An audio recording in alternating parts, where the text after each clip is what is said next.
Do you expect me to talk? No, Mr. Bond, I expect you to die. We interrupt your regularly scheduled programming to bring you something beyond reproach.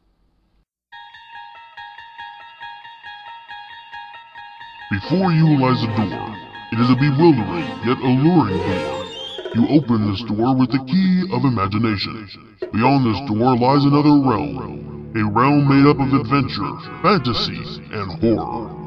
A realm extending from the shallow waters of reason to the murky depths of the unknown. To those who open and pass through the door, I greet you. For you are now in the Geek Zone. Enjoy your stay.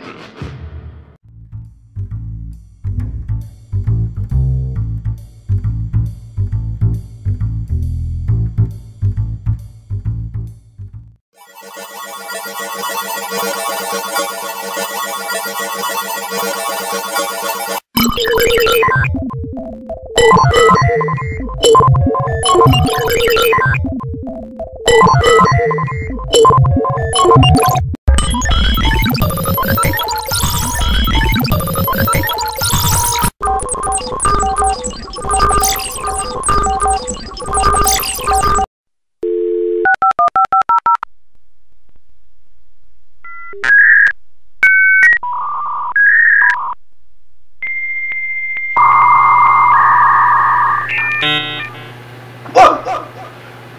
These are not my clothes. And this is not our house. This is housing location Ada, Oklahoma. Your new closing program is a direct result of a corruption with the previous software. Ada? Why are we in Ada? After multiple calculations, it was determined that housing location, Florence, Alabama, was compromised. Therefore, a new, safer location was needed. So you just transported us 641 miles without consulting me? You possessed no new information regarding the situation. Your input was irrelevant. Irrelevant? Alright, you hunk of junk. Where's Justin? Beside you. Ew. What are you doing? Checking his vitals. He will be fine. All scanners indicate his systems to be holding at an 84.92% efficiency, well within safe operating conditions. Okay. How are you coming and figuring out how to repair Alpha and Beta? Not now. You have a show to do. Not now? What do you mean, not now? You can answer that one question, can't you? You are in error, Jake. You must comply to your programming parameters. An episode must be made on time. Your questions will be answered later. Very well. But only a simple one today, alright? As you wish.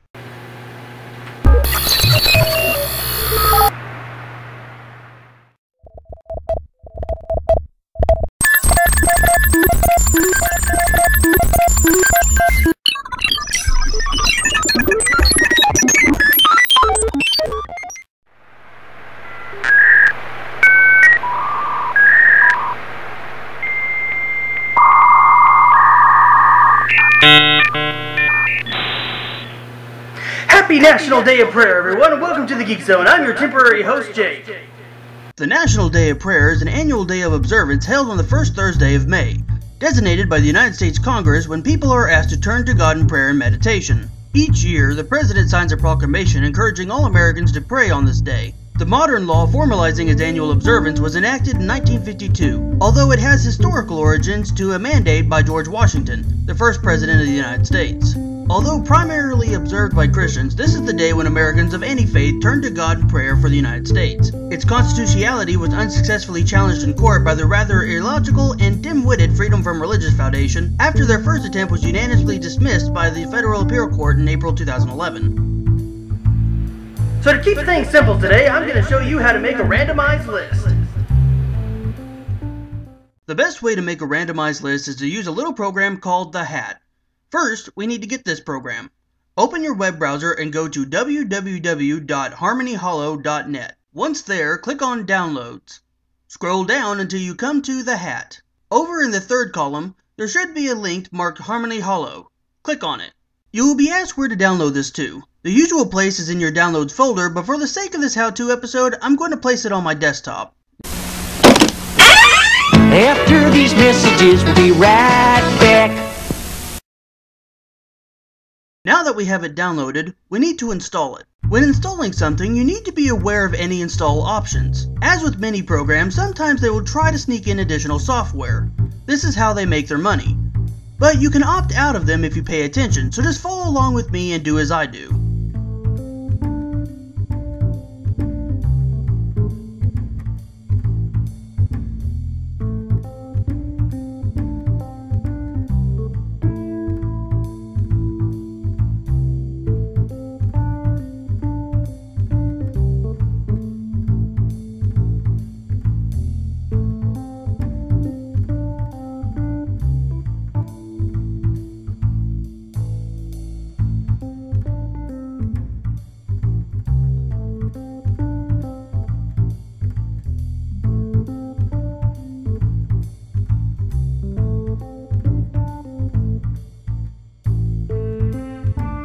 Once we have it installed, open her up. In the program, we have several icons. The hat icon will pick individual names or items that you have in the list. The floppy disk icon will save your current list as a TXT, aka a notepad, file. The plus symbol will let you add items to the list. There are a few sub-options here, but we'll get into that in a moment. The pencil icon lets you edit the list in various ways, including wiping it clean. You'll just need to play around with it to learn what all it can do. The printer icon lets you print the list, and the last three icons I never use. You can play with these and see if there's something you need, but as for this video, I'm not going to get into using them. Now let's make a list. The first way is to add individual names using the program. Click on the plus icon and then on Add Individual Names. You can now start adding names or items to the list. When you are done, just click Done.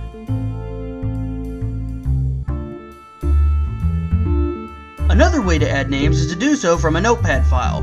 Simply open Notepad and start typing in your names.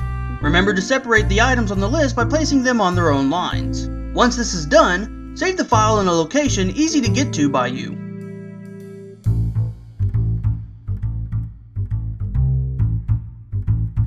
Now click on the plus icon and click Import Names from Txt File. This will open a navigation window, and all you have to do is locate the file you just saved.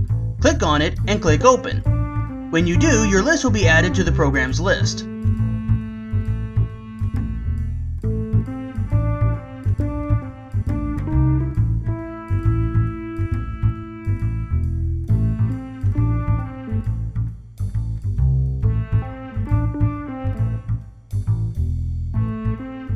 Now to discuss randomizing. The first way is to simply click on the Shuffle button on the bottom.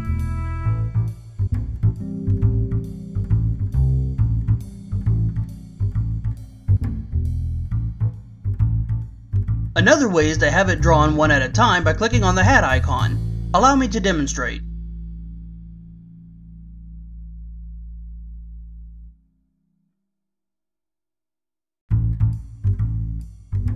If you want to draw 2 or more items at a time, down in the corner you can select to do so.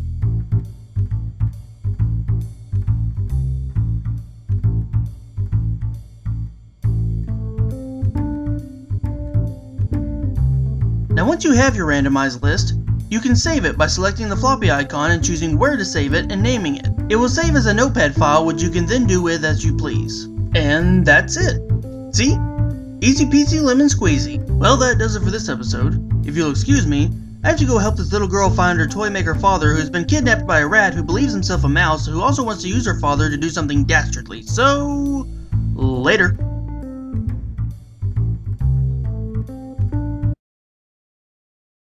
We now return you to your normal broadcast. Thank you. Bow to your sensei. Bow to your sensei!